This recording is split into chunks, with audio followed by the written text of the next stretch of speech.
តោះសួស្តីបងប្អូនទាំងអស់គ្នាយើងមកដល់ចំណុចមួយទៀតនៅក្នុងមេរៀនទី3របស់យើងជាចំណុចបញ្ចប់នៃមេរៀនរបស់យើងការប៉ាន់ស្មានផលបូកចា៎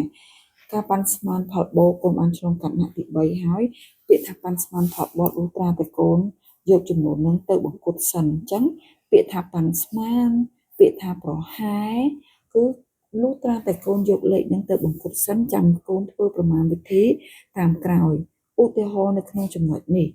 ឡូនេសាទមួយប្រមូលផលត្រីនៅខែមករាបាន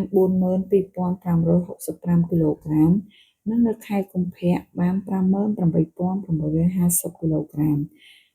តើទាំងពីរខែឡូនេសាទនោះប្រមូលត្រីបានប្រហែលប្រមាណតាមរយៈការអានចំណោទកូនគិតថាចំណោទនោះធ្វើប្រមាណវិធីបូកចា៎អញ្ចឹងយើងមិនអាចយកខែមករាមកបូកជាមួយខែកុម្ភៈភ្លាមទេដោយសារគេសួររកការប្រមូលផលត្រីរបៀបប្រហែលព្រោះត្រាតែកូនយកចំនួនខែនីមួយៗទៅបង្គុតសិនទើបកូនធ្វើប្រមាណវិធីបូកជាក្រោយដូចជាខែមករាបាន42,556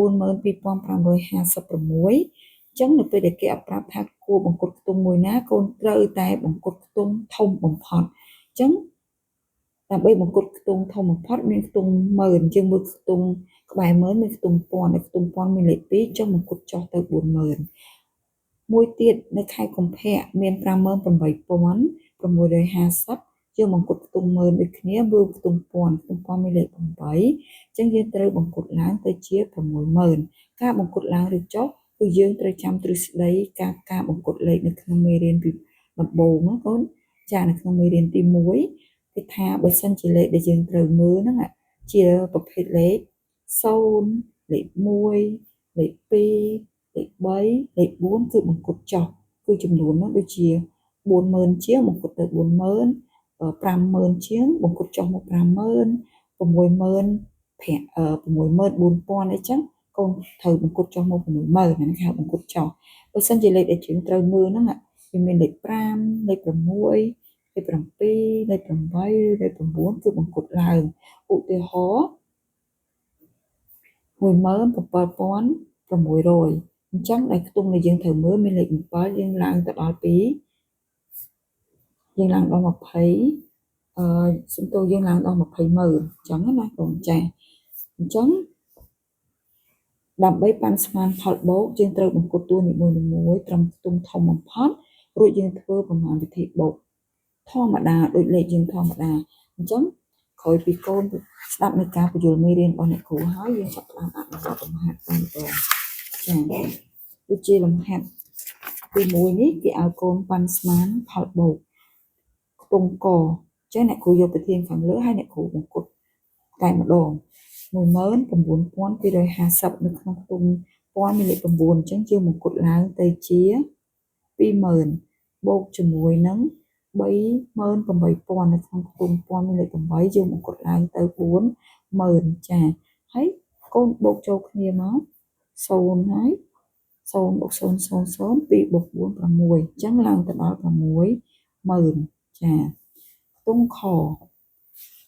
63075នៅក្នុងខ្ទង់1000មានលេខ3ជាងយើងបង្គុតចុះមក60000 36920ខ្ទង់1000មានលេខ6ចឹងបង្គុតឡើងទៅ40000ចាអញ្ចឹងយើងបូកធម្មតាមក0 0 0 6បូក4 10អញ្ចឹងឡើងដល់ប៉ុន្មានកូនចា100,000ចាអញ្ចឹងខ្ទង់កែវ47453ខ្ទង់1000មានលេខ7បង្គុតឡើងទៅជា500,000បូក9252យើងត្រូវមើលខ្ទង់100ខ្ទង់100មានលេខ2យើងបង្គុតចុះទៅប៉ុន្មានកូនចាទៅ9000ចឹងយើងបូកមក0 0 0 9 5ចឹងចម្លើយឃើញ59000ចាចឹងកូនមើលខ្ទង់ខែ89321មានខ្ទង់1000មានលេខ9បង្គុតឡើងទៅជា90000បូកជាមួយនឹង8350ខ្ទង់100មានលេខ3បង្គុតចុះទៅ800